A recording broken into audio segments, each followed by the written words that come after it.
All right, ladies and gentlemen, thank you for joining me. And know me, I am not taking after Keith again. Thank you very much. Um, Appreciate you being here. I've got a couple guests that are here, and I want to say hi to them. Logic, thanks for coming in. Me, thank you for coming in.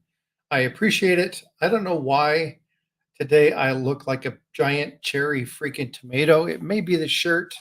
It may be the backdrop. Oh, by the way, these are my pets. This is silver and this is gold. If you don't know, my logo, Frostbite, is in the center, and then silver and gold are on the outside. So if you don't know what that stands for, now you do. EMR Coins, Jeff Davis, thank you for coming in. Hey, Brown Sugar, how are you? I appreciate you being here this morning.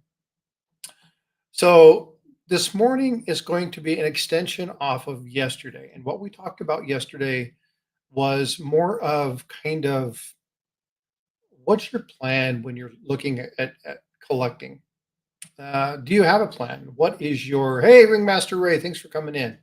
Um, what do you collect? What is too much? What is too valuable that you won't invest in? Do you stack or do you just collect? What are your focuses?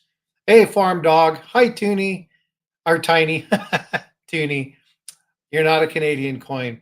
How you doing, Tiny? It's good to have you in. William, thanks for being here. Um, so we were talking about kind of the numismatic. We were looking at what do you collect? Why do you collect? When you go to a coin shop, do you have something in mind? Do you have a strategy in place? Do you look at these things? John Howe, Logic, Captain Vic, thank you all for coming in. Well, today we're going to shift. Good morning, Shift Kicker. Thanks for being in here. Actually, Shift Kicker and shifting strategy and topic is perfect. And we're going to talk a little bit about the stacking side. And serendipitously, yesterday, a buddy of mine, Just Stack It, posted a video and he asked a question that was really in tune with what we were going to be talking about today. And that was when he would go to a coin shop, the question that would be asked of him is, well, what's your strategy? What do you stack? What are the items? And it was really cool to have that question come in because what I wanted to do is I wanted to kind of talk on that piece a little bit because hey, Spray Can, thanks for coming in. Appreciate you being here. Because it was something that tied very closely to the discussion. And this is something that I think would be really good. So I'm glad he posted that video. This wasn't coordinated by any stretch of the imagination. However, he is here. So I'd like to welcome Just Stack It. Thank you for coming up. Appreciate you being here, brother. Good morning, everybody. All right. And then I would like to include somebody else. I got a little feedback. Hold on. There we go. I would like to include somebody else. Now, this person has only been doing this for about 6 months. Seen him name pop up in a couple different channels, and I like to have different kinds of input. I like to have people who've been doing this for a while, and obviously those just stack it. Just stack it's been around. He's got 1,000. What do you got? 1,500 users, 1,800 users? 15 something. I'm pushing 16. So my other guest, he's fairly new. He's coming on the scene. He's doing really well. Doctor Who, thanks for coming up. Appreciate you being here. And that is going to be the one, the only Supreme Ginger Stacker. So Ginger, thanks for coming up. Appreciate you being here today. What's up? Thank you very much for having me. Oh, it's my honor. So what we're going to talk about today is we're going to talk about semi-numismatics and numismatics in relation to stacking. So there's a couple different questions that we're going to ask. But first, I'm going to ask Just Stack It.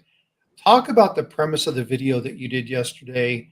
Again, like I said, it was very serendipitous that that information would come out as we were beginning, because I had announced this topic publicly, so nobody knew about it.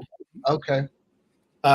So it was just fortuitous that you and I would talk about the same items on the same day, knowing that I was moving into this piece tomorrow.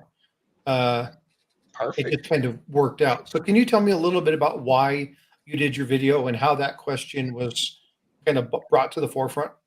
Well, as anyone that actually follows me knows, Currently, I travel a lot for work.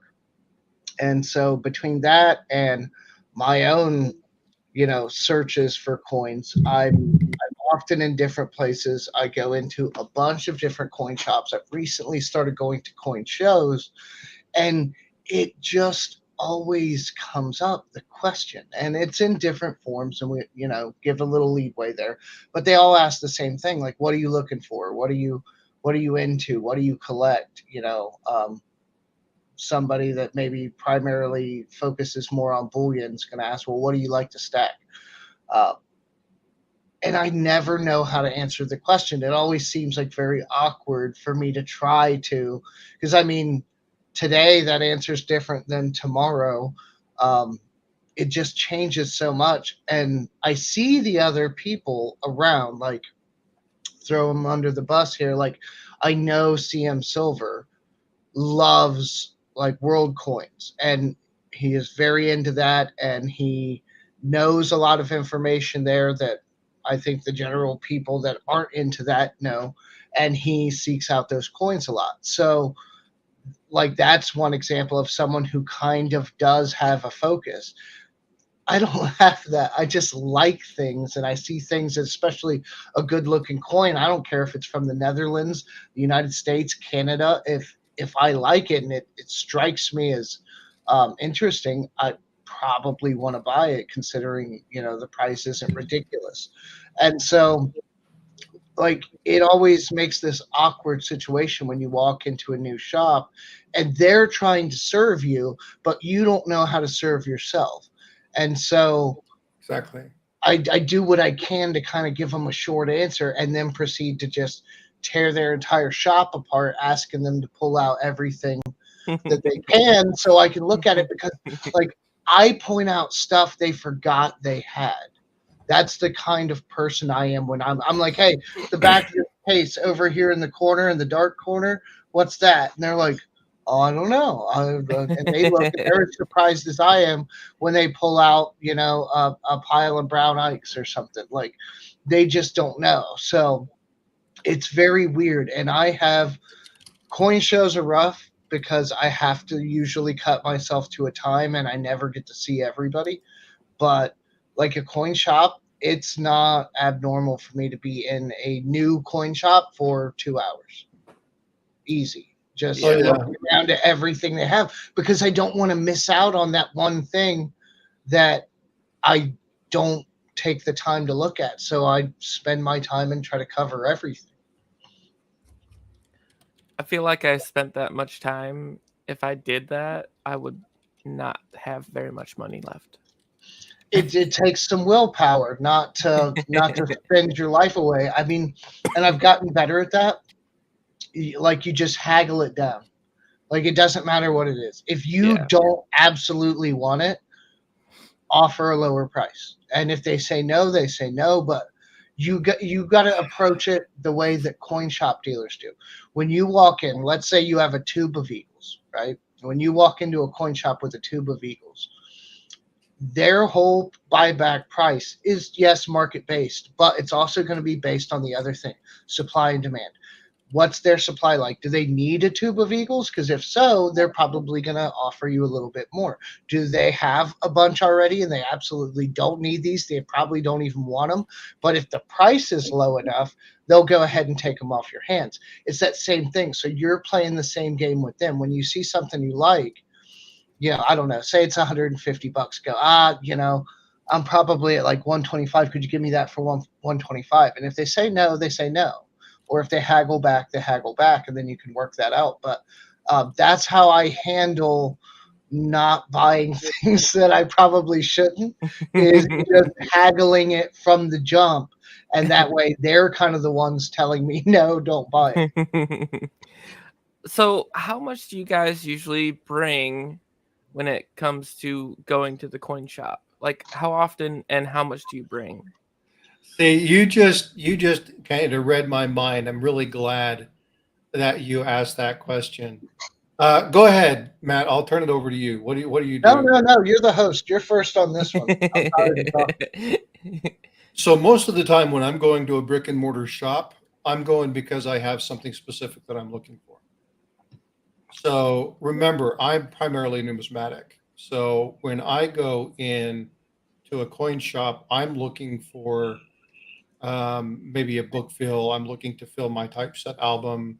I'm looking to sell a couple coins to upgrade, right? So most of the time when I go to a brick and mortar shop, I have a very specific plan. Now, I don't go to the coin shop very often just to go. That's just not something I do. I haven't really done that primarily because of the coin shops that are around my area. The two that I really like are like 45 to 50 minutes away. Yes, So same here. That's so by the time I get to where I want to go, I don't want to go and be like, I'm going to leave at, 4 o'clock. I'm going to fight rush hour traffic and be there and sit in the shop for an hour and a half and totally blow my budget. Because if I go without a plan, I'm coming home broke.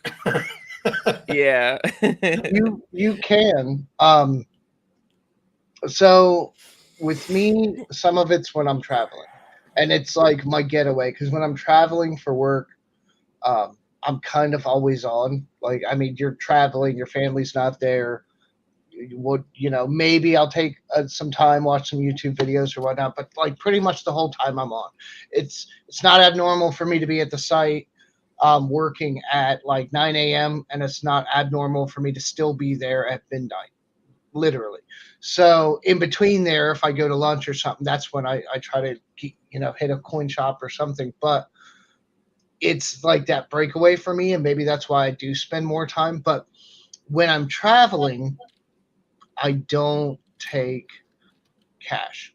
And I know this sounds like, a stacker collector faux pas, but just because of some of the areas I go to, I'm not, because I do, as some people know, occasionally spend a lot of money, and I'm not traveling around with a bunch of cash. I'm just not. I'll pay the 3%, 3.5%, whatever they charge me.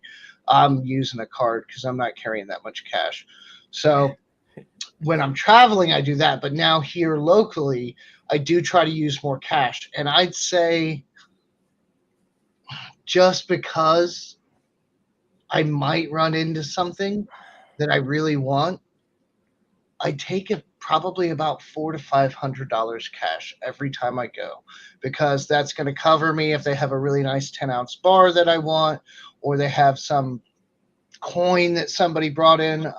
I was trying to haggle a 20-cent piece at a shop a couple weeks ago, and they got me down to I think like 380 on it, which would have been a really good price. I just couldn't stomach spending almost my entire budget on one 20-cent coin.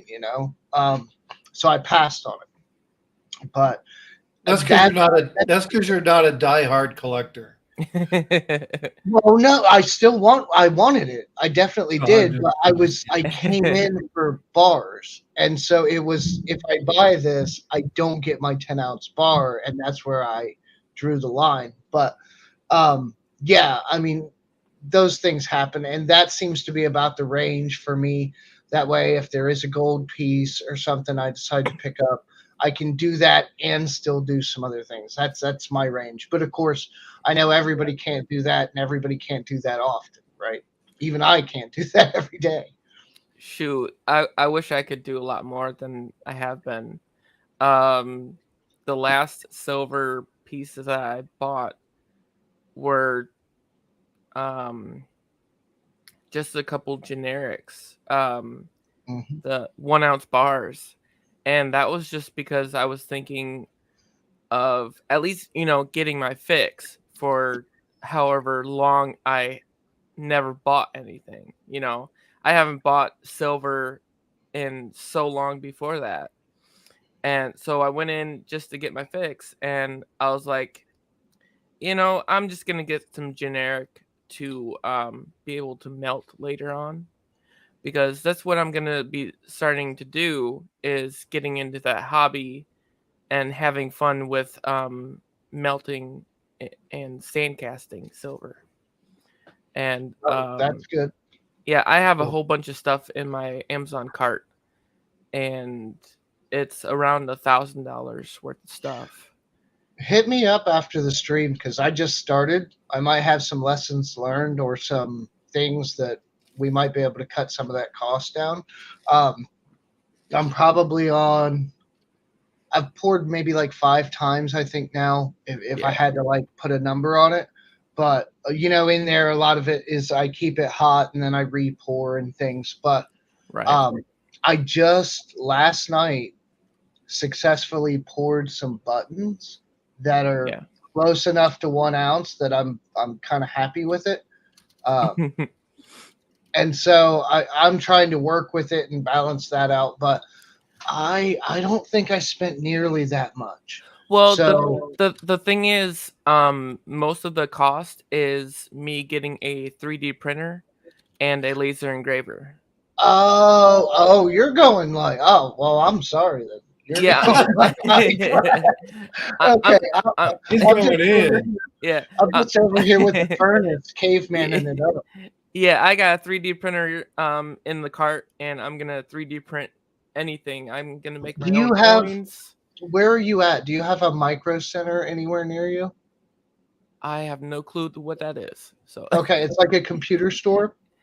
At um, least here in Ohio, we, I, I don't know who has them, but they run like a special. If you sign up for like their email thing, they send you a coupon for like half off of what is it, like an Ender or something? Ender 3, yeah. Yeah, they send you a half off coupon. My brother-in-law tried to Huh. get me to do it a while back. And it's like it's forever. Like you get the Yeah. coupon, you use it, but like if you sign up today, a year ago, tomorrow, because then they want you to come back. So you might want to look for something like that too. A lot of places run like little weird specials like that. The only kind of tech place I have is a Best Buy. That's about it. But yeah, that's my plan, is to basically um do my own designs, and if I can't make it, I'll go on Fiverr and have someone make the design themselves and send me the file. Then I'll That's a print good it off idea. here. And that's not a bad way to go because if you there's a lot of people who will deal stuff for cheap. Yeah. They do actually pretty good quality work on Fiverr, so you can actually get some good stuff done for on the That, cheap. that's how I got my logo. So what's the goal there, Ginger? Like, I mean, you're gonna pour. We understand the basics of it. It's gonna be. It sounds like more on the art side. Is that more for your own collection? Are you gonna look to maybe start selling some of those pieces? Like, what's the further Um, goal? I might start selling that. Mhm. That is definitely I already got 10 ounces of silver shot too, and It goes fast. I'll tell you that. yeah, Like, yeah. I'm already on. I've melted 30. I had two 20 ounce or two 10 ounce things a shot, and I ran out of those. And then I started melting rounds, and then I had to Yeah. order more shot. It goes fast. I'm warning you. I was gonna most likely melt my 2011 maples. I have no like desire to keep those. Man, And if it's that bad, get a hold of me and we'll trade. I'll trade. We'll figure out something. I'm sure I have some generics or something somewhere. yeah, that's Because like maples, they're technically points, right? It's not much over spot, but it's still over spot. right. Yeah, definitely, since they're old and they're starting to get milky. Um, Okay, if they're cold, then but yeah, they're definitely starting to get up there. I bought them at Monument Metals when I first started stacking, because I didn't know anything better, and I didn't know about Monument Metals, which was a lot better pricing at the time, and I didn't know that until later on. But I bought them from Money Metals Exchange, and they they came to me perfect. They had no milk spotting, nothing, hmm. and it was random year too. And turns out 2011 was the year that I graduated high school. Oh, So perfect. yeah, it was crazy that they chose that year. So far as shot is concerned, I think, at least from where I've been shopping, Monument has the best prices on Yeah. shot that I've That's what seen. that's where I bought it. I bought it on the dip, so I got it at $247. Ooh, nice. So when you go to shops, what's your mind state, Ginger? Like, what are you? Okay, you have, let's say you have $100 in your hand. You're going in. Let's take the pouring out of it, because I know for that reason you'll want to get generics and go melt them down. What are your thoughts when you're walking into a shop? 2023 Maples. 2023 Maples. Yeah, because I have the tube of capsulized maples that I've been slowly trying to fill, and that so far is my favorite coin, is the 2023 Maples. And Stack what you like. yeah, and every time I go in, I would say they did have them a couple days ago when I last went there, but they were not protected and they had scratches and scuffs all over them. It hurt my soul when I picked it up. I'm like, no, no. They're the only reason why I put them in capsules is to protect them, and they're just putting them in their safe in somewhere, and just like, it hurt my soul. I looked at them and I'm like, no, you poor thing. How So could they Ginger, I do already know that I already know the answer for just stack it, but do you collect as well? Or are you pure stacking? All right, so I was never really into collecting until I started liking this. This is my first collectible piece with a huge premium on it. The 2023 Allegories series. Nice. It's the 5 ounce. Oh, that's the big boy. It's the 5 ouncer. Oh, Very cool. and I always question that, right? Because with the bigger pieces, there's such a higher premium, and I get it, it's different, but I do not understand why they went long instead of wide. Exactly, Dude. dude. It's cool. It's super cool to Yeah, have a big chunk like that. it's a They thick also boy. have them in 10 ounce, don't they? Yes, they do. And before I bought the 5 ounce, they ran out. They sold out within days of the 10 ouncers. I'm sure there's more pressure involved with stamping that, but the engraved surface is the same as a 1 ounce. So that's where, like, I'm kind of like, did they do that like as a cost, efficient measure to Right. offer a bigger coin? You But I wouldn't have to do like them. change. They're very interesting. Yeah. You wouldn't have to change your minting process very much to do that. So all you'd have to do is you'd have to work on a deeper minting press versus changing the entire minting structure. Right. So they would still maintain the same general die structure. So they wouldn't have to change, because if you're stamping a bar, it's a totally different die set than if you have your coins. Right. So if you have those already done, everything's good, you've had your hubs checked and things of that nature, it makes more sense to focus, because they don't have to do much other than add basically like a wedge to hold the planchet in place. You would still have both ends of the die smacking it at the same time. They've already set up for that. All they would have to do is they would have to add that basic spacer in there to allow for that. So they wouldn't have to change their minting setup very much. It's probably for production purposes. Probably They could produce do a really also fast. have wide rounds, though, right? Germania has like bigger. I know they do it for the kooks, the kookaburras. They have wide rounds. Yeah, but the Kooks are Perth mint. The allegories are Germania. So yeah, I'm not sure if they. This is the largest coin that I've ever seen by them, honestly. So Yeah, I'm Yeah, not sure I'd if never they. seen the 5 ounce that thick. I really like that. That's pretty cool. Yeah, Like the Chunky it's a Monkey. thick little boy. So you're not into actual minted coins by the No, governments. no. I'm more of just basically. I like the pure stuff. I like collectible bullion like that. I started getting a liking to.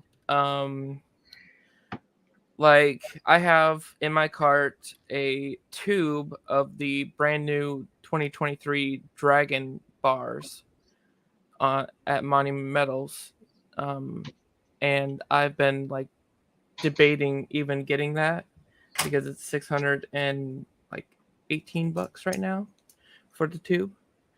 Mm, And um it would be nice.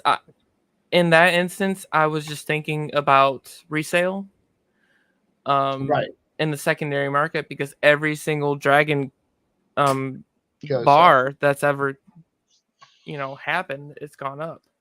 They're selling for $40 pop on some eBay sites, and I was like, I could get this right now for just over $30. And Yeah. yeah, it's stuff like that. Stuff like I might not be able to get it later because everyone's gonna get it and then resale it. It's just that's the fear of missing out type of feeling where I feel so much nowadays. It's like definitely when you see something in the market come out and then that something like that was 5 years ago and you can't even get your hands on it without paying like $500 over, which is what I'm talking about is the gold dragon coins, the double dragon, like the 2020 dragon coins. Hmm. Those are You can't get one of those without paying like, I think it was like 2,800 for one online. So me just asked a really good question in chat. Are you willing to pay more for an item of artistic value than you are the actual metal value? Does that, as a stacker, does that bother you? Um, I guess it depends on how you look at it. If you're looking to get it and then just lock it away, and then later on, just like doing the double dragons, it's going to be valuable later, and you can sell it for premium if you need it later on. It's it's the whole factor of what can I look to achieve with this coin during retirement, or am I gonna just be able to sell it for what I bought it for? It's kind of just looking and trying to figure out what the future holds for that piece. And if he's talking about melting, um I guess the more artistic it is, it could be more valuable to sell, but at the same time it's also something that I would like. You know, it's something beautiful to me and I made it myself. So at the same time it could be hard to sell. I would have so much enjoyment making it, you know. It I don't know. It's kind of just, I guess, what you look into the future of So looking. primarily as a stacker, you still collect. Um yeah, I collect the 2023 maples. I don't really the only thing, like I said, I collect that with limited mintage is that germanium mint, the allegories. Um that that's mainly what I look at as collecting, is something that is low mintage and will possibly be hard to get in the future.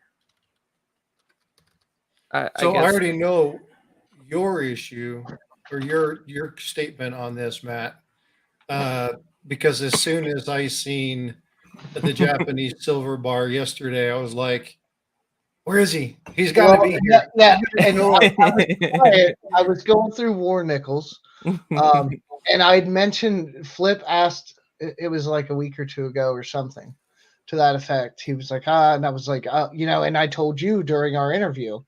I said, Mhm. what's your favorite piece? And I said that Japanese. I think it's called a shoe. Different people It's call a it shoe, different yeah. things. But I said I have one. It's graded.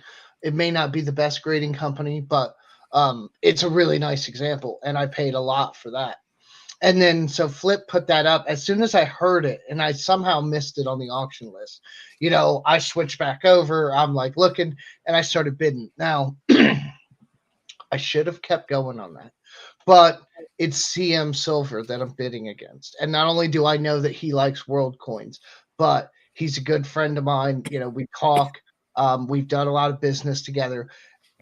And I don't want to sound like a pushover, but like I bid up, a couple of times and going back and forth, but I'm not just gonna keep going back and forth with him. I see he wants it. You know what I mean? I want it too. Are there more out there? Yes. So I just kind of let it go. I think he got it for like 63. I should have kept going. It was definitely worth it. It was in great condition. It But was in very nice condition, yeah, indeed. This is probably about as good as my graded one, honestly, after like really looking at it. And so here's my thing about Me's question regarding, and now everybody knows if you've seen me around, I pay for things all the time that have value over the metal content. That goes without saying. But I'm going to give you a specific example. So this was, I don't know, a month or something ago. I'm sitting here on the phone with Constitutional. He was, we're chatting or whatever. And we were talking about different things, and I'm shopping while I'm talking to him. And I go on Scottsdale's website because we were talking about different Scottsdale products. And I see that Lucky 88, well, I'm sorry, 8.88 silver dragon bar thing that they have. And it's basically like a cast mold, and then they laser engrave the design on it. It's like a whole thing. It's like a special run that they did. And it's only almost 9 ounces, right? But it's more than a 10-ounce bar, obviously. And so there's some premium there. And I'm fighting on the phone with them. I'm like, I want to get it. I want to get it. I shouldn't, but I want to. And I should have gotten it because now they're sold out. And they have a giveaway thing going. If you're not hip, you can go over there, throw them your information. They'll enter you into the giveaway, and they're giving one away. But now I've missed out on them. And so that's the Yeah. thing for me is when I do run across one again, how much am I going to pay to get Yep. one? Because I Yep. passed it up, excuse me, when it was on sale. And I was there, like it must have been very soon after it launched because it wasn't in danger of being out of stock. I could have just literally added it to my cart and been done, but I Yep. didn't. And now here, a few weeks later, they're sold out. Yep. I definitely feel that. I felt that with the uh oh gosh, what was it? Oh gosh, I cannot remember what it was I was trying to get. But Well, while you're thinking of that, anything from the US Mint, well, not anything, but most things, all the good stuff, is kind of the same way. And I don't play that game. I don't fight them. To try to get stuff. I've never actually ordered anything from them. I know that I'll be able to get it on the secondary market at some point. Maybe I'll pay more, but I don't like them, and I have a hard time like directly supporting them because of just how they do things. I mean, it's there was already a lot of problems with the Morgan and Peace dollars. People were saying they were getting basically, defective examples of something's wrong with the surface or, whatever. Like they're getting a coin day one and it's not gradable, for all intents and purposes. Yeah. That's unacceptable. With something of that nature. I mean, I get it. It's a business strike. It's not a proof, but that shouldn't go out the door if it's. I mean, at least somebody glancing at it.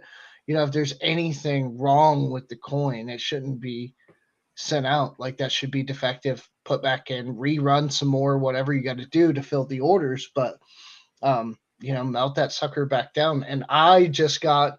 I think you might already left last night, Frostbite. I bought a 2021 Morgan off a flip for the same reason.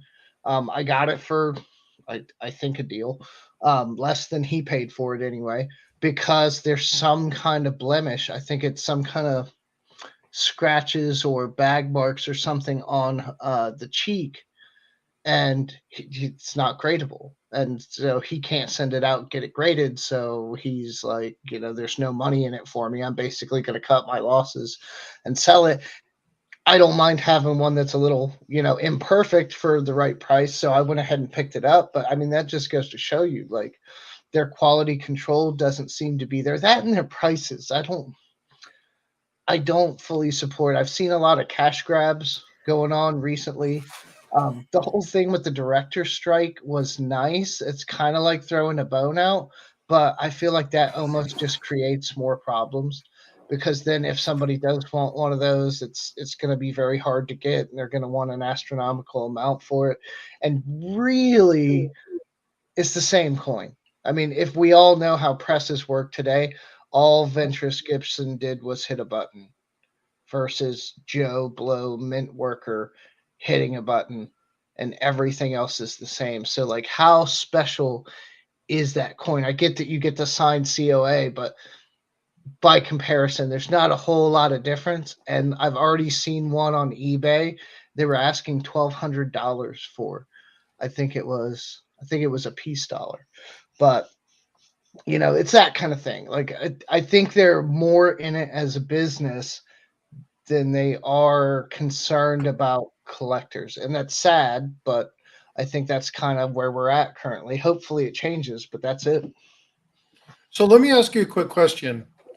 Um, so yesterday I talked about three coins that came out. They were the Universe Series coins. And I don't know if you've seen these, but they're the ones that have the Milky Way galaxy, they have the black hole, and then they have the neutron star. They are shaped. So, like the Milky Way actually has an S shape to it. So, when you look at the planchet, the obverse is concave to one side, and the reverse is concave to the other side. When you look at the black hole, when you look at the reverse, it's conical shape. And so when you turn it over, you see the black hole. But when you look at the opposite side of it, you can see it's conical shape because the black hole warps space time. So it comes in. And then the neutron star, if you look at it, has a bulb on one end, and on the other side, it's a crater showing that when you look at it, it's a very dense ball of matter. So when you look at the obverse of the coin and you see the image, you see that ball there talking about the density of that neutron star. The reason we were talking about that is they're 925, under an ounce, and they're $200 a coin. Wow. I'm So trying to look one up now so I can see what you're talking about. I'm looking at the neutron star. let me That's share. super cool. Yeah, that's super cool though. It's even showing you what you see on it, or telling you like where things are. Oh, it's a 20 euro, 925. Okay. They're wicked cool coins. So the question is, to kind of tie back to what me asked earlier. So as stackers, okay, now I'm not. There are some people who are die hard in the wool stackers. They don't collect at all. They are about weight and weight alone. Yep. That's it. So barring that discussion, okay, because we know the extreme component of that, barring that aspect of it, what is your stopping point? What is a point where it no longer becomes about the metal, Obviously, it's silver or gold, it's one thing, but it becomes about the artwork or the piece. Now, I know it's a different topic. Ginger and Matt, you both are doing pouring. So when you're talking about pours, it's a little different because now you have a vested interest in it. But I'm talking about a coin or a semi-numismatic round. At what point do you say, I'm going to go ahead and spend $200 for an ounce of silver because that coin's amazing? Ginger, you're up first. Oh gosh. I guess for me it's all about my budget because I am still in debt and I'm looking to pay everything off by next year. But at the same time, it's I just got into this hobby and it feels like I could definitely go all out.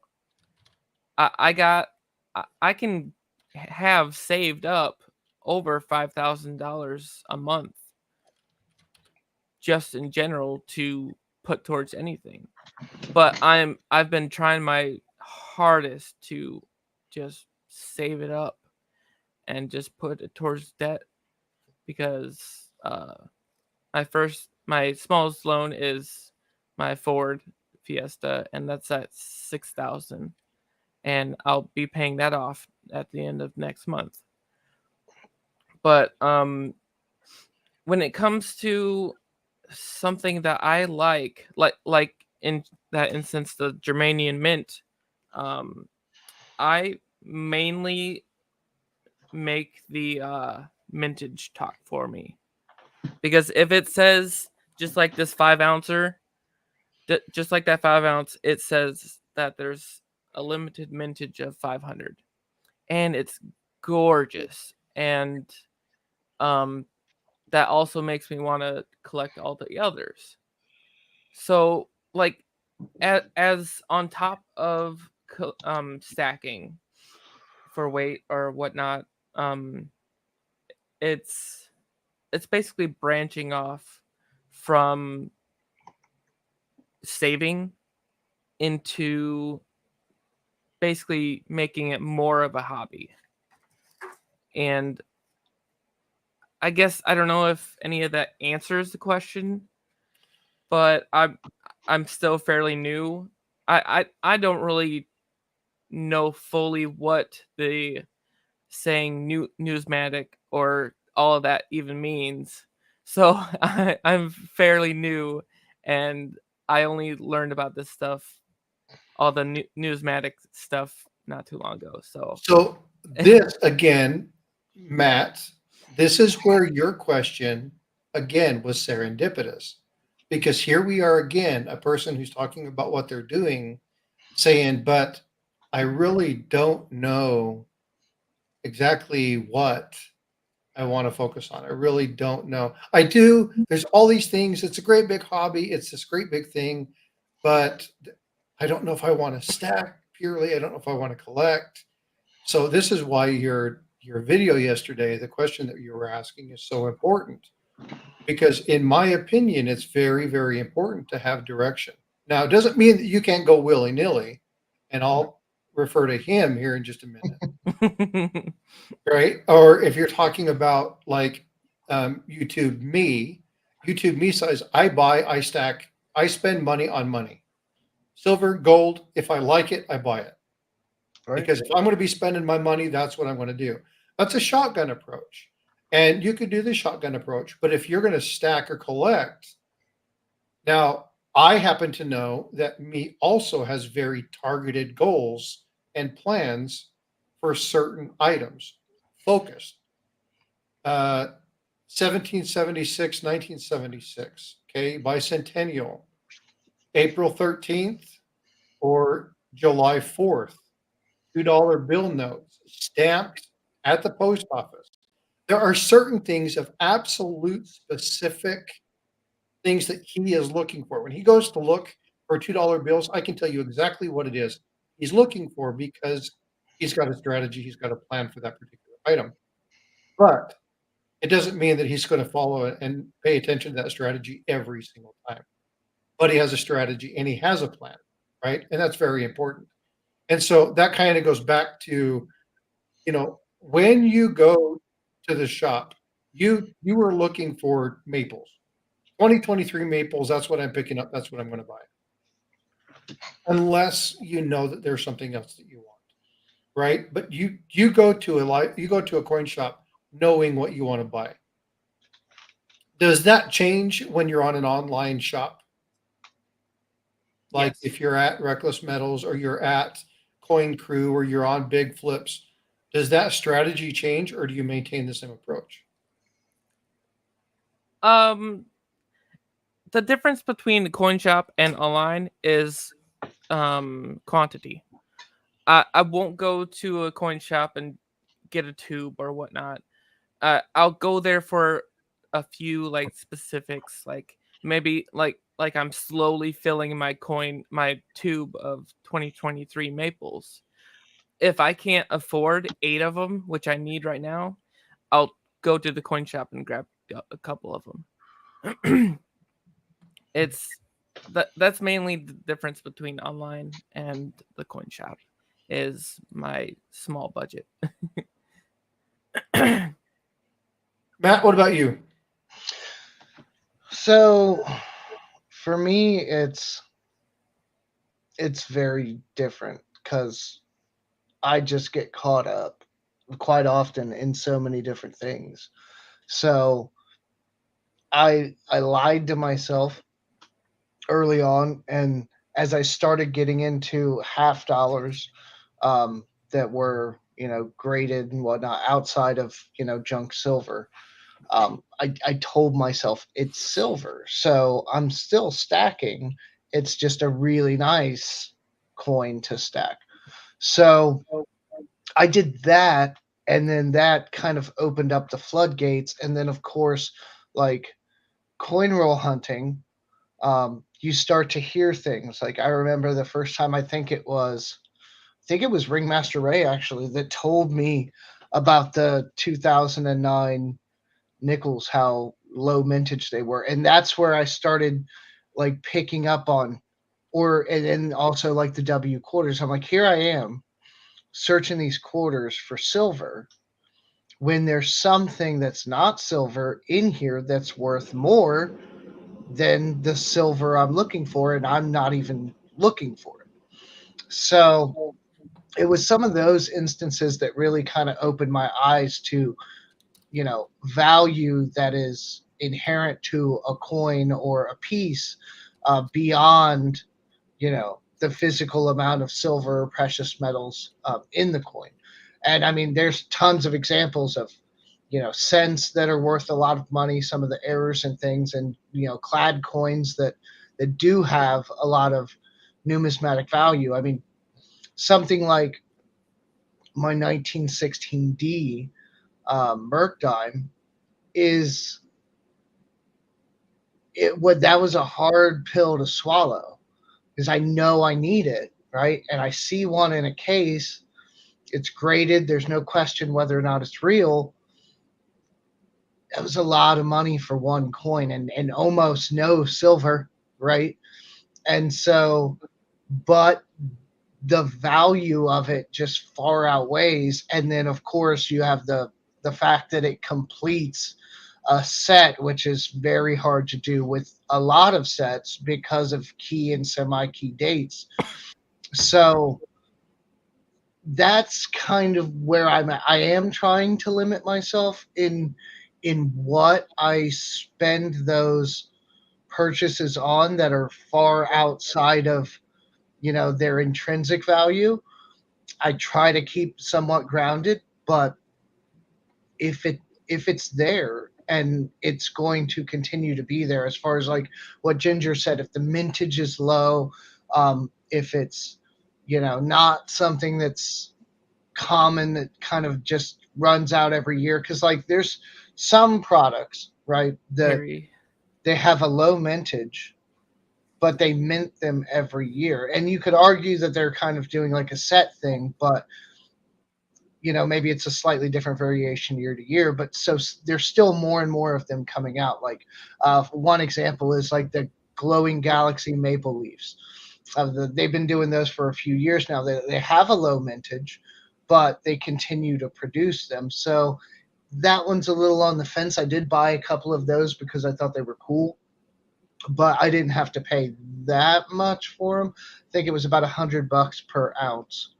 Yeah, Perry and Custom Cards. My parents are selling their pontoon boat. If you're interested, if you're close to Iowa, there you go. it's stuck in our garage, taking up a lot of space. But in the same instance, there was a conversation that EMR Coins was having with William, and they're just talking about debt and paying it off, and then in comes this logic. He says, I'm paying off debt, but I also try to buy at the same time. That is basically what I'm doing as well. Things just keep going up, and if they do, I'll still buy at the low point of what that costs are at the time. So yeah, that is basically what I'm doing too. I'm basically keeping my happiness in the hobby alive, because I feel like if I stop that, I'll keep on wanting to buy more and more, and that's less that I put towards the debt. If I don't I mean, keep I on, have debt. I know I spend a lot, and a lot of people see some of that in some of the auctions and things, but I have debt. And yeah, and some of it's theoretically good debt, some of it's not. Some of it is, an investment in the future, but all of it is manageable. So that's the key, is figuring out like where you're at on that scale. Because yeah, if the debt's almost unmanageable, then you need to figure that out first before you do a right, whole lot of investing in, metals or coins or anything. yeah, But as long as it's manageable, yeah, I don't, and just knowing that it's there, like Just Logic and the other comments and yours, like as long as you're aware of it and you're on top of it, I think you're probably not doing yourself too much of a disservice. Now, again, obviously you want to get that taken care of, and then, be able to focus on being debt free, and then, acquiring whatever you're trying to acquire that way. But I feel like, a lot of people kind of like put that out there, like what the Dave Ramsey, oh, if you're in debt, then you gotta cut back on everything and sell all your cars and don't go out until you got yeah, all this taken care of. You got to have fun too. And if yeah, this buying stuff like this keeps me on the path of happy while I'm trying to, pay off that debt or make the next move or buy the next house, whatever, yeah. then that's my peace and joy. I need that as much as I need, to be financially stable. So And people like Dave Ramsey don't believe in any of this. He does not believe in silver or gold, and he constantly reminds people of it too. And it's weird he because he's does, super religious too. he does, he just doesn't see it the same way we do. I Right. did a video early on about the similarities between precious metals and real estate, and it's different, of course, but it's Yeah. very similar. Yep. You buy it now, you hope that it appreciates. Obviously, there's a little more scheduled and predictive, increases in real estate and things, but the fundamentals are the same. He believes in gold and silver. He just looks at it in the form of a house or real estate, whereas we like pretty shiny metal. It's just different. It's the same relative Yeah. thing. But Fishing lures. yeah. with, Yeah. with me, all of my debt is in my Ford Fiesta, which is, like I said, 6,000 left. It started out at like 22,000 back in like 2018, and then I got a 2019 Chevy Equinox, and that is at, I think last time I seen it, it was like 25, and I paid that down pretty quickly because the monthly payment is at like 400 and like 40 something, and I pay 500 each month. Yeah. And then my student loans that have been in deferment ever since I graduated in 2018, and then the pandemic stuff happened, and those payments are starting. It said the payments are starting September 1st, and then the first payment is due like October. So it's I keep on telling myself to pay off the Ford, and then put that monthly payment towards it. But at the same time, I like to make big payments at once, because I just did a $4,000 payment last time on my Ford last month, and I don't know, should I pay it off and then go at the student loans, or should I just save up, that $12,000 that I'll have at the time the payments start, and then just put all that 12,000 towards the loan. So the How answer much? to that is that depends. Yeah, how much are the student loans? 34,000. Oh no, pay the minimum payment. You're not going to pay those anytime soon. I mean, you could chunk it and maybe, over the course of like 5 or 10 years, but that's going to be a long drawn out. I would just pay or the minimum or a little over. You don't have to go crazy with it, but I wouldn't. I'd focus on all the other stuff. You said you have another car payment on the Equinox. Take care of that first. The student loans, they're not even, they're on your credit, but they're not quite looked at the same. As long as you're making a good faith effort to pay those, like nobody's really, gonna say anything. I wouldn't put all your eggs into that basket. Okay, so go at the Chevy and put $5,000 a month on that, like I do everything else, and then pay that off. That'll be paid within like 4 months, and then go at the student loans. Yeah, so there's a couple different trains of thought on this, and William's tying to one, and that is take off the high interest items first. It doesn't matter if it's your lowest bill, doesn't matter if it's your highest bill. Right. Get that high interest rate taken care of. It's that high interest rate that's going to suck the money dry from you. So get Yeah. rid of that high interest rate. If you can, I know you said you don't have any credit cards, which is you don't have any credit cards, right? No, I paid that off. We pay off those every time we do Okay. get a small balance, but yeah, we And you basically do that to gain extra points on other things, and you're doing yeah, those purchases anyway. Okay. yeah, our credit score is above 800, so It's a beauty, and keep it that way. You guys are young. That's good. Every time you keep talking about when you graduated, I hear this little puppy talking. Yeah, I'm a big 30. I'm 30 years old. So, My but wife is 32. yeah, no, I mean, you guys are doing the right thing, right? Making sure you're getting your debt paid down and focusing on that. Debt is a really important thing, but the biggest one that I posted up here from Chief, never go into debt to stack. Right. But focus on your focus on your high interest items first. And then once you get your high interest items, prioritize your other debt and say, which ones do I need to pay off first? So you may have a vehicle that where you have two vehicles and one's higher than the other, but the interest rate on the higher one is lower than the one that has the lower uh, uh, Right. price tag on it. Pay the lower one off. Get it done. Get that interest rate knocked out, and then move on to the next one.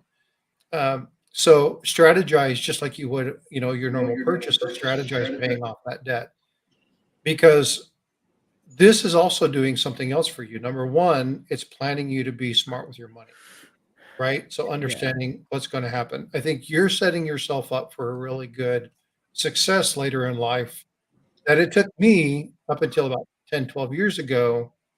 And even then, I still make stupid mistakes. I buy stuff that I don't need. My wife buys stuff that she doesn't need. Right. It's the consumer feeling that Yep. everyone has, and that's a lot of times why I started stacking, because it gives me that sense of purchasing, and it's something that I like, but at the same time, it's also saving at the same time. Yeah, but I think you got a good strategy. I think you're doing the right thing. It's very important to do that. This is a lesson, like I said, it took me many, many, many years, and Yeah. I'm still recovering from a lot of my stupid decisions. So Yeah. it's taking me a while to get to where I need to be. Um, Even though, and it's funny, it goes without saying, the more money you make, the more debt you end up with. What's Yep. up, just a guy? Just a Um, guy. Are you sure you're just a guy? he is just a guy. Oh, that's Just sketchy there. That's just a sketchy. guy is hitting me on two channels because he's preparing for his stream to go live here in about what is it, 30 minutes or something like that, 35, 40 minutes. Yeah, but the whole thing with me being able to pay this off so quickly is because my wife got hired and she's been working where I work, and we're both making over $31 an hour. Yeah. The So power of two incomes is, I don't feel like people do enough with it, yeah, because you can. It's not pretty, but assuming that you make a half decent wage, which is variable, but so is cost of living. yeah, Assuming you make a half decent wage, one income is enough to survive on. I'm not saying you're right, flourishing a whole bunch, but you can survive on it. But when you have two incomes, I feel like, you know, people let that commercialism kind of get to them. They, make purchases, they go on vacations. oh yeah, Some of that's good and it's helpful for your mind state or whatever. But when you have two incomes, that's so much ability to just yep, get your house in order on so many different levels, whether that be, literally fixing up the house, taking care of debt, doing whatever, saving. yep, Two incomes really, if you're making that sacrifice and you're going to have both people out of the house, working full-time jobs, I feel like at the end of that period or some form of that time, you really should have something substantial to show for it. We've completely remodeled our house. We've Ginger, paid are you off guys, all our debt, whatever. sorry, Matt, are you guys dinks? Do you know what that means? no, I don't. Okay, I know it Dual sounds income, terrible. no Dual kids. income, no kids. Oh yeah, we don't have kids. Yeah, so you Yeah. guys are in a good place. Yeah, we Yeah, so when we somebody calls you a dink and talking about money, it doesn't mean that you're, yeah, You're but taking right. me back to my sociology days, Frostbite.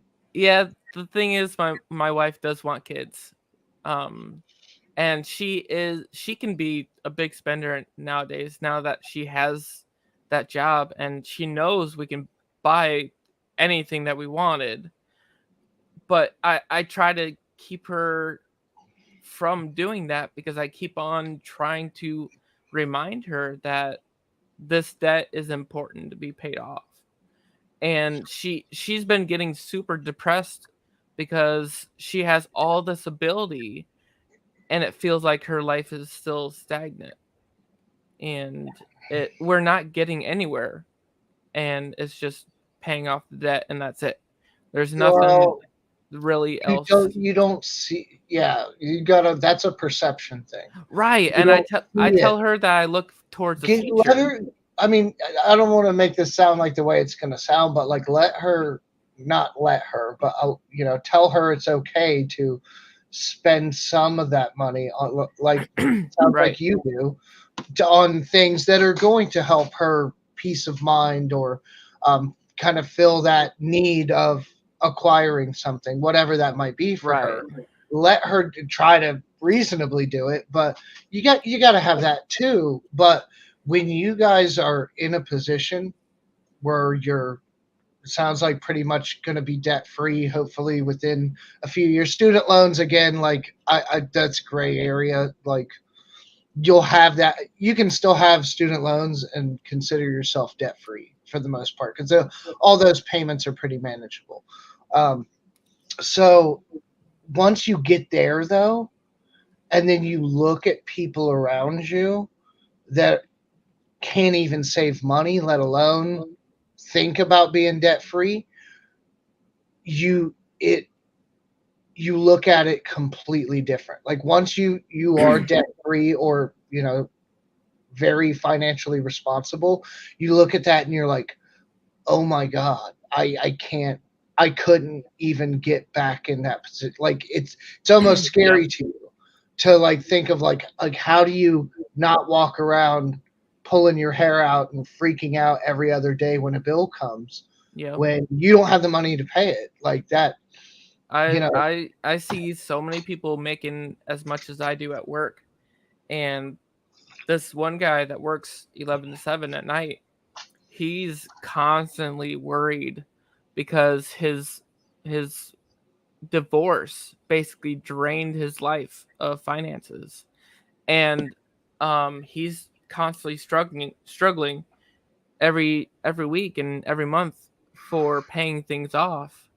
And he also, I think at one point he had a gambling problem, and he is just like constantly underwater. And he's been at this job for, gosh, 33 years, I think. And back then it was like $15 an hour, but it's wages definitely go up, and definitely since it's union. And but he won't be able to retire out of debt because he's so underwater. It's ridiculous. And then I see this one guy that I know at work. I told him, I teach him about, silver and gold, and he's like, "Oh, why do you have that?" And I tell him as much as I know, which isn't much, but I told him it's to help yourself save and not spend it. And I tell him, "Hey, do you have that $600 saved up for, gold?" Because he wants gold. And he's like, "No, I didn't save it up yet." I'm like, "Dude, you make as much as I do. I I can save that every check if I really try to." But like, it teaches me a lot of times. I know how to save money, but it also makes it fun to save it. And it So one of gives the issues there, Ginger, is that, and this is, I don't want to get political, so but I'm going to get political. bring it. We don't teach finance. Mm-mm. Oh, no, no, no. I So, never was taught finance. The only finance I was taught is my parents, and they taught me how to but save. see, that's a lot of people don't get that, Yep. right? A lot of people see credit cards. It's a really quick. I mean, even here, it's like Yep. paid, right? I just paid a $61 invoice to Big Flip. Yep. Done. It's out of the bank. Took me 30 seconds. It's not really anything. It just hit the button. It's off. It's sent away. It's good to go. Oh, hold on just a sec. Yeah, just got Coin Cruise invoice in. Let me go ahead and pay that. Okay, done. Right. And so it's really easy with technology to just all of a sudden it's like, where'd my money go? Right. Yeah. Yep. A lot of times, and I do this. Okay, Starbucks. This is a once a month treat for me. Yeah. I used to drink 2 to 3 a week. And one day, a buddy of mine sat me down and said, okay, this was a while ago because it was only $4 for a grande. And now it's like 5.50 or 6. It's nuts. Yeah. Um, but I sat down and said, okay, so you do four and you do that. That's $8 a day. It's like, yeah, but that's fine. Not a big deal. Like, I'm cool with that. I can handle that. And he's like, okay, so you do that for 5 days. And it's like, okay, so that's 8 times 5. That's 40. $40 a day, not a problem. And then you do that for 4 weeks out of the month, right? So you're looking at $160, and you do that times 12. So you take that, you're talking about, you know, $1,900. And then you do that over the course of 3 or 4 years. How much did you pay on that car? How much did you do? 22,000 for my Ford Fiesta. Okay, so if you quit drinking Starbucks for 3 years, you could have paid your car off. Yep. And it's when you start looking at it that way, it's like, holy crap, right? Like really, and Department of Numismatics, Don says, yeah, it's huge, I make but my own. you can utilize that Coffee is lesson not with everything. expensive. Coffee is overrated. Me, Yeah. my I make coffee is needed every morning. my I can't get by without it, but I make it here at home. It's as cheap as it can be. yeah, I bought myself a espresso machine on sale at Best Buy, and Ooh, fancy. I make my own espressos every morning. Yeah, we bought a Keurig, and instead of buying the K cups, we bought a fillable K cup. We Yep. do Black Rifle. Black Rifle's the coffee that we like. So we do our subscription to Black Rifle. It comes every 3 weeks. And people are like, yeah, but look at how much money you're doing that. It's like the subscription's $30. Hmm. I do that 15, 16 times a year. Okay. Yeah. The cost to my health for not giving my wife coffee is going to cost me way more than the $400 a year than me doing the K cup, right? So A lot of times I'll buy from Jacksepticeye's coffee. His coffee is pretty cool. Oh But the yeah, thing is- yeah. He does have some, doesn't he? Yep. But you want to look at this, okay? So you can also take that same thing when you're looking at silver and you're looking at gold and looking at the premiums. Okay, let's talk about gold for just a second. Look at the difference between American silver eagles and maples or kookaburras. Okay, and you look at the premiums associated with it, and it's like, oh, I can handle $15 more.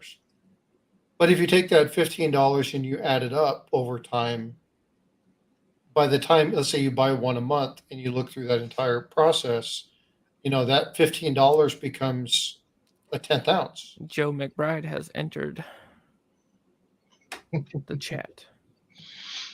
Hey, Joe McBride, how are you doing, bud?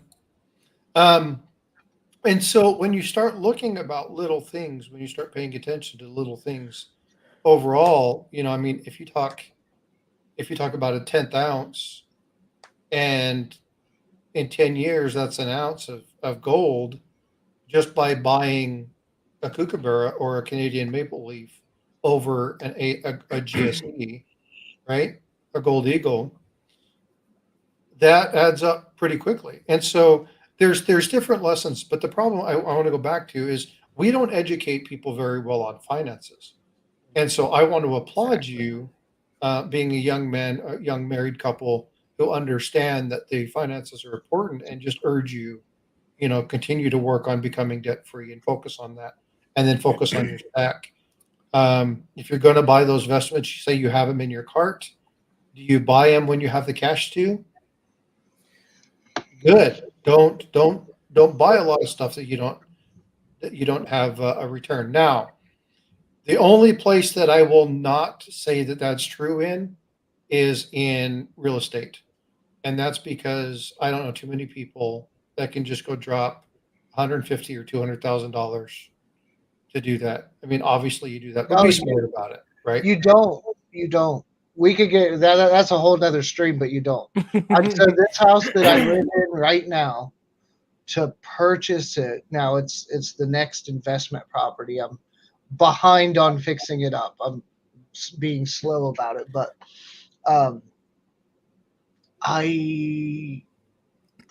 think I put out it was like 8 or 9,000 to get this house, and that's it. I mean, now obviously I have a mortgage, but you if you're going to go into real estate for any kind of investment, you never.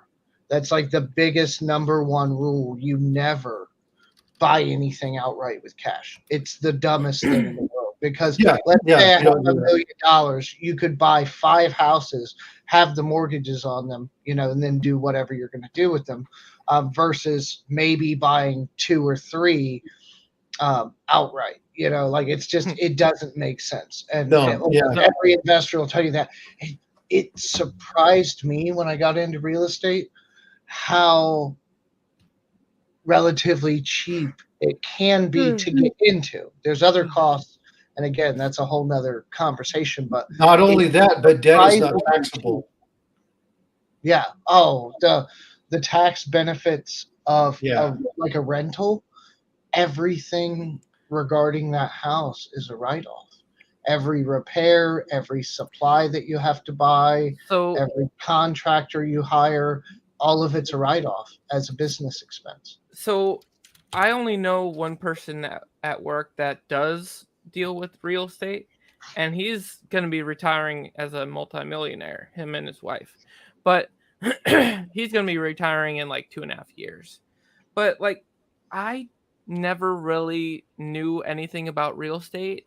And I feel like if I pay everything off, I'll be wanting to do more with everything else but precious metals. Like I wanted to do I don't know much about it, but I want to get into the stock market. I want to get into, I don't know what it takes to be into real estate. Do you like No. have a main house and then you purchase houses and then you go fix them on your days off, or like So, Matt, before you answer that question, I want to. Go ahead. Okay. So here's the piece of advice that I want to give everybody in chat. Okay. If you want to become a millionaire, don't ask your neighbor. Yeah. Okay. They're in the same boat you are. Go find somebody who's there. Yeah. Talk with them. How yeah, did you do this? I Strategize. definitely want to talk with the guy at work more. Don't ask like- me. Don't ask. Well, not me, as in at me. Okay. He's like, Right, what do you right. mean? Don't ask me. Don't ask Frosty about how to become a millionaire. I don't have the answers to that. Oh, Coin Crew's in here. Yep. He just started his live, or 30 minutes till his live. Yeah, we got about 25 minutes before we'll be sending everybody from here. We'll go raid that channel. Rate it. But Oh, Mrs. Coin Crew. so now I have a gentleman in my neighborhood who's quite wealthy, and I've asked him a number of times. It's like, what do I need to do to kind of get where you are? And he kind of looks at me and he's like, come talk to me when you're ready. And I leave and I scratch my head and I'm like, well, what does he mean by that? So I'll go research and try to find out, well, what did he mean? He's Right? talking about that mindset. It's exactly what he's talking about. And you won't find that mindset unless you start hanging around people of that same mindset, of that same caliber. Yeah. Same thing goes with your channel at YouTube, right? We've talked about this. Have people together in a collaborative, right? And Matt and I have talked about this for a long time. Probably 6 months, right, Matt? We probably chatted about this over, and that is looking at what they call the beast paradox, which is if you have one person doing something, it takes them a year, 20 lessons. It takes them the entire time to learn it. But if you have 3 people doing it, they can do it in a third of the time. If you have 5 people do it, they can do it in a fifth of the time. And in many cases, they can anticipate what the errors are and do it even less. So when you get to that mindset, you guys are in the right mindset of making sure you want to stay out of debt and doing that kind of stuff. When you get into that right mindset, this is when you want to strategize and start working with people who are where you want to be and start talking with them about, hey, teach me. Take me on as a mentor. Let me start doing this stuff. I did find a Reddit page with a bunch of people talking about like business and debt, and there's this I commented on his post, and he's 29 years old with $20,000 in debt. I was like, dude, that's nothing compared to a lot of people. And Mhm. you are so young, you can get so much more money, and right away I gave him, and with everybody else, gave him motivation to go and get more money, and he can pay that 20,000 off within months. Like he was so in the dark, like he felt like there was no way out, and I'm like, dude, that's $20,000. That people on there are talking about half a mil to almost $1 million in debt, and this guy is broken about 20 grand. I'm like, no, you got Yeah, this. Kraken Travis, and I'm going to pin this because that's exactly right. Most people have already earned well over $1 million in their life cycle. Oh yeah. And when you look at what you have, I'm trying to get my kids to understand this. It's like having stuff now, being materialistic now is a good thing. But how much of the stuff do you have now are you going to want when you're older? Well, I don't know. Okay. Well, do you want money later? Yeah. Well, then you're going to have to save it. It doesn't grow on trees. Nobody's going to give it to you, Yeah. right? You got to have a plan. You got to have a strategy. I have a plan. I'm going to be a millionaire by the time I'm 25. Outstanding. Well, guess what? He's 25 and he still lives at home.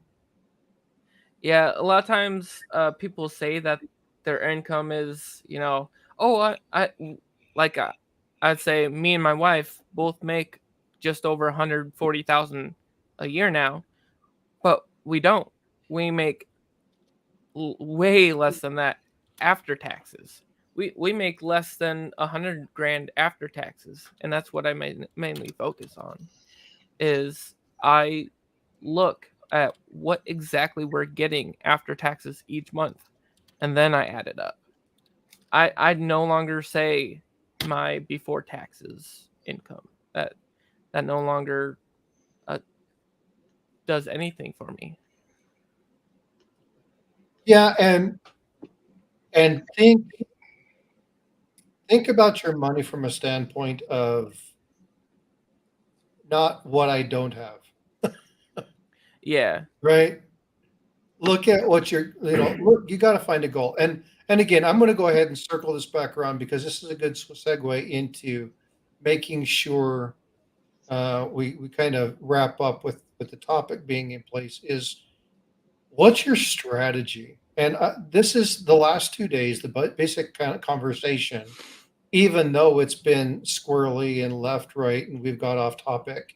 The entire component of this is have a strategy, right? Yeah. It doesn't matter what you're in for. If you're a collector, know what you're collecting. When you go look for a specific coin, know the components of the coin. This does a couple of things for you. Number one, it protects you against things like counterfeiting, right? We talked about Matt running into a situation where he picked up the counterfeit coin. I bought a counterfeit trade dollar thinking that I was getting a good deal, right? It's because there wasn't enough information that we had done. Now, granted, he wasn't going there looking for that particular coin, but when he saw it, he's like, "Oh, that's absolutely what I want to get." But if you know you're going to be looking something, do the research. Identify what it is that you're looking for. Try Yeah. to understand. Now, Chief said this more a little bit ago, and that was the best thing that you can do for yourself is have coin knowledge or semi-numismatic knowledge. Also, understand the bullion market. If you're a stacker, make sure you understand the bullion market. Understand what it is. Yeah. Understand where the premiums are. We had a thing recently with the um, constitutional silver where the prices started coming down, but the people selling it didn't understand that the value had already started to come down. So people were buying it at a higher price than they needed to Yep. because they didn't know that the 22 times over face was now 17 or 16 times over face. Yeah. So do your research before you buy, right? If you have something that you're buying, if you're going to be stacking constitutional, check with a couple coin shops and see what they're buying or selling constitutional for. If you're going to be buying platinum, get online and look at the bullion exchanges and find out what the platinum rate is. Look at the patterns. Now, don't try to play the patterns and do that stuff. You'll end up getting burned. But understand what it is that you are looking for and make a strategy. The biggest thing, most people get into trouble when they don't have a strategy or they don't have purpose because Yeah. the hobby becomes boring. It Yeah. becomes just another thing. It becomes the mundane. But if It you have a it it strategy, you have a goal, and you can arm yourself with the knowledge, you'll save yourself from getting burned, right, with counterfeits yeah. and fakes, and you'll protect and hedge your assets against loss later on. Yeah, get burnt emotionally too. Like it'll start to feel like it's just another time at the coin shop. You got to keep it spicy. Yeah, and if you are purchasing items now, I don't know if Eric is still in here, but Eric is somebody with copper coins. He goes in, he says he wears a sign that says, "I'm a sucker for cents." Um, but if you're looking to upgrade one of your items, look at what the grades are. Look at what you have. Make sure you understand the varieties. We had a situation with Coin Crew. Hey, Ida, how are you? Um, we had a situation where they sold a bust Overton that they didn't realize it was an Overton until they put it up on the screen. And so things happen, mistakes happen, right? But do your research. It's going to protect you and save you from the heartache. Right. So Yeah. what I'm going to do right now is I'm going to kind of wrap stuff up. I'm going to prepare everybody to head over to Coin Cruise.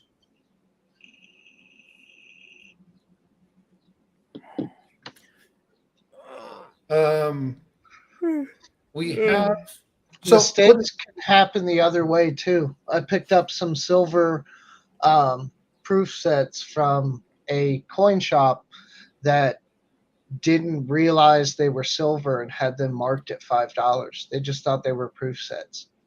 so yeah, if you do me a favor, if you guys will do um, the exclamation point and type in "find me," both Matt and Ginger. What that'll do is that will bring up your channel. Now, this is good for everybody. It's the exclamation point, "find me." Okay, not "find me," FIND. Okay, if you want me to find you, I'll send you a bill me. I it's it never let me comment on the comments here. They never let you comment. Like I'm in the comments right now, and Oh, it hold doesn't on. let me comment. Okay, I got you. Yeah, I'll put you up there real quick. Whenever I run Streamlabs or StreamYard, I always open a channel so that I can chat.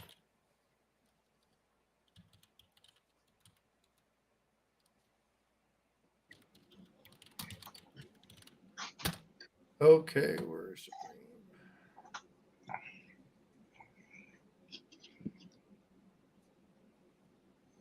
okay, it's not pulling up. Yeah, a lot of times it'll autocorrect my name when you type it in. I can see that. A lot of times with coin shops too, if you frequent them, like you have one, don't be afraid to ask for like kind of like a bulk deal. I've started going to one in my area, and every time I'm in there, I spend $400 or $500, and I get money off of whatever they were already asking for it on almost everything that I buy. Not much, a couple bucks, but if you are looking at the resale or anything like that, that can be huge in terms of actually being able to resell something and make a profit, because I know a lot of people Yeah. do that. So, don't be afraid to, ask questions and try to see if you can get those deals to come through, especially if you're in often and you're spending a half decent amount of money. They're usually more than willing to keep that business and foster that relationship. Yeah. Last time I was at the coin shop across the river on the Avenue of Cities. Um, they had a MS69 2018 Year of the Dragon coin, and I really wanted it, but then I asked everybody on YouTube. I did a post, hey, should I buy this? And they're like, no, it's 69, so it's not perfect. And it was like only $5 below everybody on eBay, so it wasn't really a big margin. Okay. And it I don't know, I just, it felt like it would have been a big what's the word, uh something, oh gosh, impulse buy. It would have been a big impulse buy because I really like dragon coins and such and stuff like that. So I feel like it would have been a impulse buy that I probably would have regretted at the same time too. Yeah, possibly. Yeah, you gotta, especially like me, when I come across things I really haven't seen before, or I don't have a lot of experience with. Like, I'm not afraid to like pull out my phone and do a quick Google search and look and see what. Now, I take that with a grain of salt, but um, and some shop owners kind of know what you're doing and frown upon it to a degree. Like, don't sit there and price check every single thing in their store, right?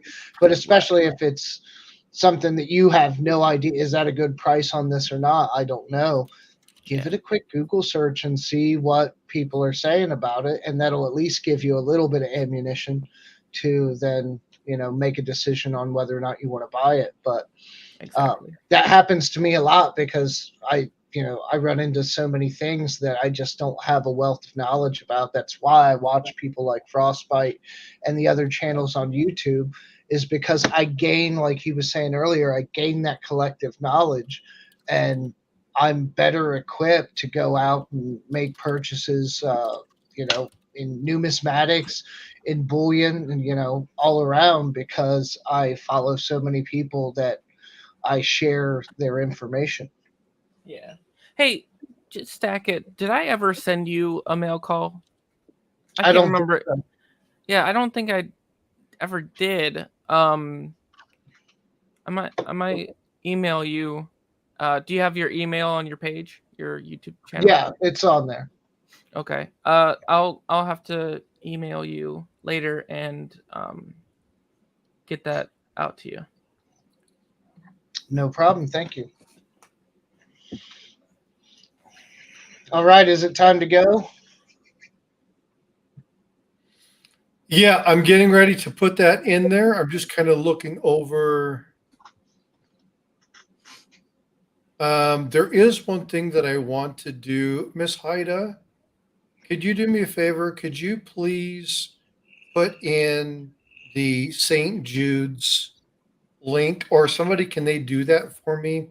So we've started the St. Jude. If you go to Ida's community channel, um, here is um,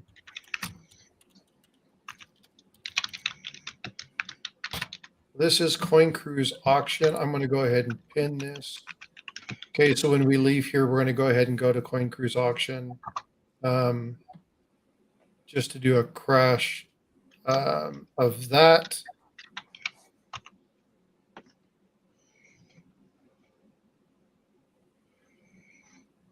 So that is, so what she put in was the Google Docs. That's going to take you to the list of all the items that are within St. Jude. Now, St. Jude also, the way that they do the purchasing within St. Jude for this is that they send the money to St. Jude directly. They don't accept the money third party. So we're going to go ahead and get that put in as well. Give me just a moment and I will get there and get that done.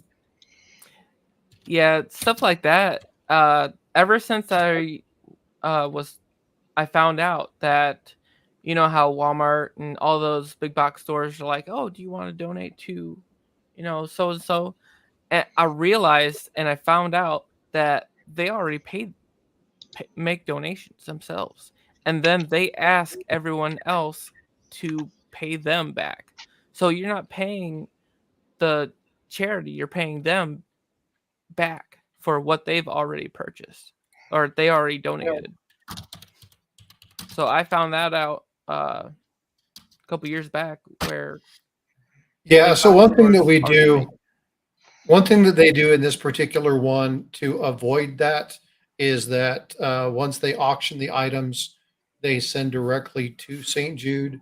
So if you bid $40 on an item, then you go to the St. Jude, you actually put your money in there, you do the donation there, and then they get confirmation that you did that, and then you're marked off as having been paid.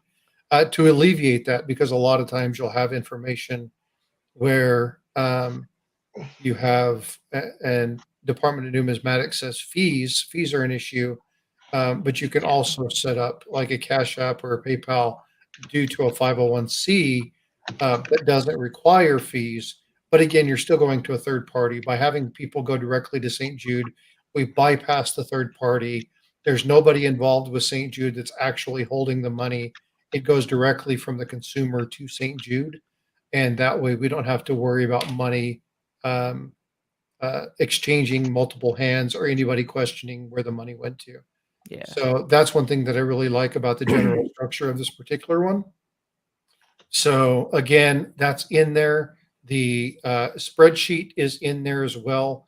And then what I'll do is when I'm done with this, I'll go ahead and edit this description, and um, we'll fire that up so that anybody who wants to go in and look at that can go ahead and do that. So Coin Cruise auction is going to kick off here in about 6 or 7 minutes. So what I would like everybody to do is, number one, thank you all for coming. I appreciate the time you were here. Um, just stack it. Supreme Ginger, we appreciate you coming up. Yeah, it was Please, definitely fun, man. Definitely please fun. take care. I appreciate you being here. Have a great day. Yeah, you too. All right, just stack it. Thank you for coming up this morning. I appreciate you being here. No problem. Take care, brother. I'll talk to you in All just right. a few. All right, ladies and gentlemen, I appreciate y'all for coming in. Please click on the link up there above. That's going to take you into the Coin Crew auction. Make sure you put in there Frostbite Raid. Go get you a cup of coffee, top it off. Go use uh, the facilities if you need to. Go kiss your wife, kiss the dog. Don't kick the dog, please. We don't do that here. And take care of yourselves. I appreciate you all being here. Thanks for spending time. Please make sure you hit that like button. If you're new to the channel, you're just watching us, you haven't subscribed, please do so. I really appreciate it. It helps out the channel. Y'all take care, be well, be blessed, and we will talk with you later.